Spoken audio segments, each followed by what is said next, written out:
ముందుగా సుడిగాడు సక్సెస్ని చాలా బాగా ఎంజాయ్ చేస్తున్నాం. నాకు ఈ అవకాశాన్ని ఇచ్చిన మా ప్రొడ్యూసర్ గారు చంద్రశేఖర్ డి రెడ్డి గారికి, వివేక్ గారికి, అలాగే మా డైరెక్టర్ గారు భీమనేని శ్రీనివాసరావు గారికి కృతజ్ఞతలు తెలియజేసుకుంటున్నాను. ఎందుకంటే హిట్ అవుతుందని సినిమా స్టార్ట్ చేసిన మొదటి రోజు నుంచి మేము అందరం కాన్ఫిడెంట్గానే ఉన్నాం. బట్ ఇంత పెద్ద హిట్ అవుతుందని అయితే నిజంగా మేము ఊహించలేదు. సో ఊహించని విజయాన్ని మాకిచ్చిన ప్రేక్షకులందరికీ ముందుగా శిరస్సు ఉంచి నమస్కారం తెలియజేసుకుంటున్నాం. ఈ సినిమాతో నాకు కూడా మంచి మంచి అవకాశాలు వస్తున్నాయి. అవి ఏంటనేది కొంచెం అఫీషియల్గా బయటకు వచ్చాక మీతో షేర్ చేసుకుంటాను. రజనీకాంత్ గారు కూడా ఈ సినిమాని అడిగి మరీ క్యూబ్లో ఇంట్లోనే ఆయన చూడటం జరిగింది. చూశాక డైరెక్టర్ గారితో ఫోన్లో మాట్లాడి చాలా బాగా మెచ్చుకున్నారు. ఎందుకంటే తమిళ సినిమా కంటే ఆ మాతృకు తీసుకున్నా కానీ అంతకంటే బాగా మీరు చేశారు అని చాలా మెచ్చుకోవడం జరిగింది. ఇది నిజంగా చాలా ఆనందించదగ్గ విషయం. ఎందుకంటే ముఖ్యంగా ఈ సినిమా నాకు బాగా ఉపయోగపడింది. ఇప్పుడిప్పుడే స్టార్ట్ అవుతున్నాను నేను మ్యూజిక్ డైరెక్టర్గా. సో నాకు చాలా బాగా ఉపయోగపడింది. సాంగ్స్ ఈ సినిమా ఫస్ట్ సినిమా ఒప్పుకున్నప్పుడు అయితే భయపడ్డా డైరెక్టర్ గారిని చూసి. ఎందుకంటే ఆయన ప్రీవియస్ మూవీస్ అన్నీ కూడా ఆడియోస్ బ్లాక్ బస్టర్స్ అన్ని మూవీస్. సో అలాంటి ఒక డైరెక్టర్తో వర్క్ చేస్తున్నాను అని నేను అనుకున్నప్పుడు స్టార్టింగ్లో చాలా భయపడ్డాను. బట్ అతను చాలా కోఆపరేటివ్గా సాంగ్స్ అంతా చాలా బాగా చేయించుకున్నారు. అయితే ఈ సినిమాకి సాంగ్స్ ఎంత ఇంపార్టెంటో రీ రికార్డింగ్ దానికంటే ఇంపార్టెంట్. ఎందుకంటే ఇందులో ఒక్కటిక్కడిపై 100 సినిమాల్లో క్యాప్షన్ కూడా ఉందిగా సుడిగాడికి. సో అన్ని సినిమాలని గుర్తు చేస్తూ దానికి ఎక్స్టెన్షన్ కొత్తగా నేను ఏదైనా చేయాలి. అప్పుడే ఆ సినిమాని మళ్ళీ రీమేక్ చేసి ఉపయోగం ఉంటుంది. ఇప్పుడు యాజ్ ఇట్ ఈజ్ ఆ పాత సినిమా ఏదైతే చూపిస్తున్నామో అదే బ్యాక్గ్రౌండ్ స్కోర్ కాకుండా దాని ఎక్స్టెన్షన్ ఏదైనా కొత్తగా చేయాలి, అదే క్వాలిటీతో చేయాలి. అదొక ఆర్ఆర్ నిజంగా ఒక ఛాలెంజింగ్గా ఉంది. బట్ అది అవుట్పుట్ చాలా బాగా వచ్చింది. ఇప్పుడు అందరూ మెచ్చుకుంటున్నారు. అదేనండి, ఈ సినిమాలో ఒక ఫ్యామిలీ సాంగ్ ఎస్పెషల్లీ చెప్పాలంటే ఇంకీ పింకీ పాంకీ అనే సాంగ్ చాలా పెద్ద హిట్ అయింది.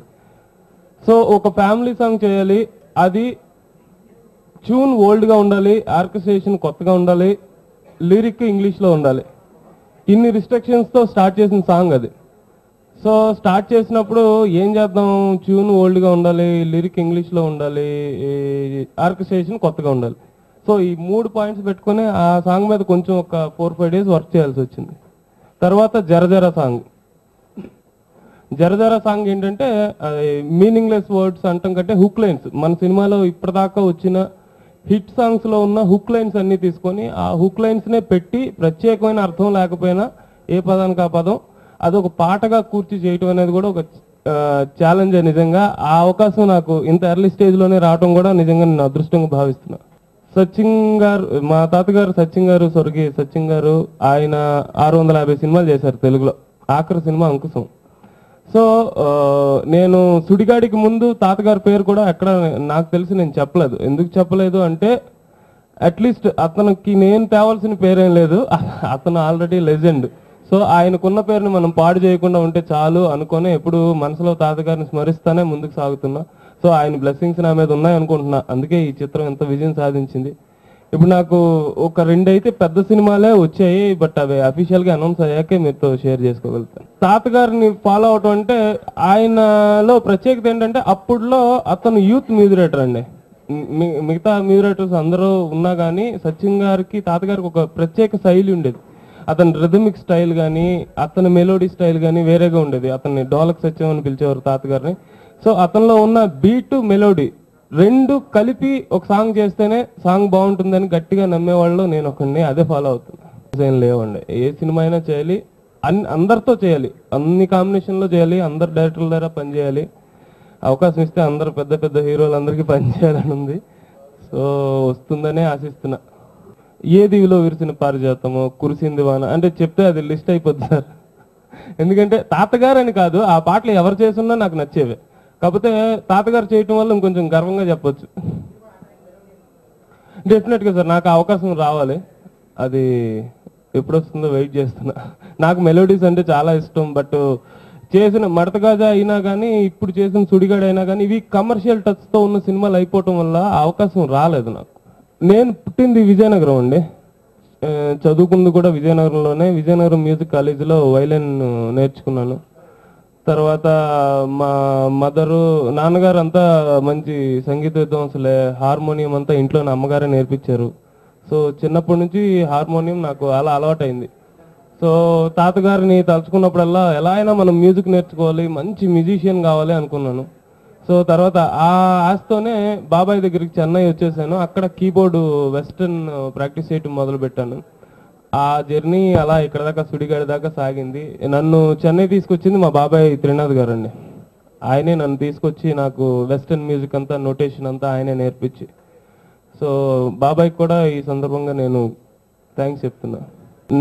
ఇంకొక కాంప్లిమెంట్, మర్చిపోలేని కాంప్లిమెంట్ ఏంటంటే, నరేష్ గారు ఈ సినిమా సైన్ చేశాక, సుడిగాడు నేను సైన్ చేశాక, నాకు ఇప్పుడు దాకా నా కెరీర్లో బెస్ట్ ఆడియో మడత కాజా వసంత్, నేను మడత కాజా కంటే ఇది బాగుంది అని మీతో చెప్పేలా మీరు చేయాలన్నారు. ఆయన చెప్పారు, నిజంగా ఆయన కూడా ఒక టీవీ ఇంటర్వ్యూలో చెప్పారు సుడిగాడి గురించి. సో ఈ కామెంట్స్ అండి. తర్వాత ఇంకా పర్సనల్ కామెంట్స్ అంటే, మా అమ్మగారు ఫస్ట్ టైం నా ఆడియో విని నాకు ఫోన్ చేసి మెచ్చుకున్నారు. ఇంతవరకు నేను 4-5 సినిమాలు చేశాను, ఎప్పుడు ఆవిడ ఫోన్ చేసి అలా అనలేదు. సో ఈ ఆడియోకి మా అమ్మగారు కూడా బాగా నాకు మెచ్చుకోవడం జరిగింది. నేను వర్క్ చేసింది ఫస్ట్ శ్రీ గారు అండి, చక్రవర్తి గారు అబ్బాయి శ్రీ గారి దగ్గర పనిచేశాను, మ్యూజిక్ డైరెక్టర్ గారి దగ్గర. తర్వాత మణిశర్మ గారు, హ్యారీస్ జయరాజ్ దగ్గర పనిచేశానండి. హ్యారీస్ జయరాజ్ దగ్గర ఒక 2 మూవీస్కే పనిచేశాను. తర్వాత ఆర్పి పట్నాయక్ గారి దగ్గర చాలా కాలం పనిచేశాను. సో ఈ ఎక్స్పీరియన్స్ అంతా నాకు ఈ సినిమాకు ఉపయోగపడింది. నిన్నే షిరిడి సాయి విసిడీలు తిరుపతిలో పట్టుకున్నారు. దాంతోపాటు మా సుడిగాడు సీడీలను కూడా పట్టుకోవడం జరిగింది. సో ఇది ఈ టోరెంట్స్ సౌత్ రీల్స్, మస్తీ టోరెంట్స్, దేశీ టోరెంట్స్, తమిళ్ టోరెంట్స్, తిరు విసిడి, వీటిల్లో ఈ టోరెంట్స్ దొరుకుతున్నాయని మాకు సమాచారం వచ్చింది. దయచేసి ఎవరు పైరసీ చేసే ప్రయత్నం చేయొద్దు, ఎందుకంటే ఆ తర్వాత యాక్షన్ చాలా సివియర్గా ఉంటుంది.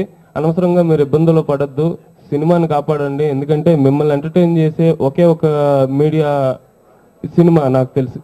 సో ఈ ఇంత మంచి మీడియాని మీరే పాడు చేసుకొని మీరే చంపేసుకోవద్దు. అది పైరసీ చేయటం కానీ దాన్ని చూడటం కూడా అంతే తప్పు. ప్రేక్షకులందరికీ విన్నవించుకునేది ఏంటంటే, మీరు దయచేసి పైరేటెడ్ సీడీలు చూడొద్దు, చూసి అనవసరంగా చిక్కులు తెచ్చుకోవద్దు. ఎందుకంటే చూసినప్పుడు దొరికినా కూడా అది నేరంగానే పరిగణించబడుతుంది. సో ఎవరు ఈ పైరసీని ఎంకరేజ్ చేయొద్దు. పైరసీలో దొరికితే చాలా కఠినమైన చర్యలు ఉంటాయని కూడా మీకు అందరికీ మనవి చేసుకుంటాం. Thank you.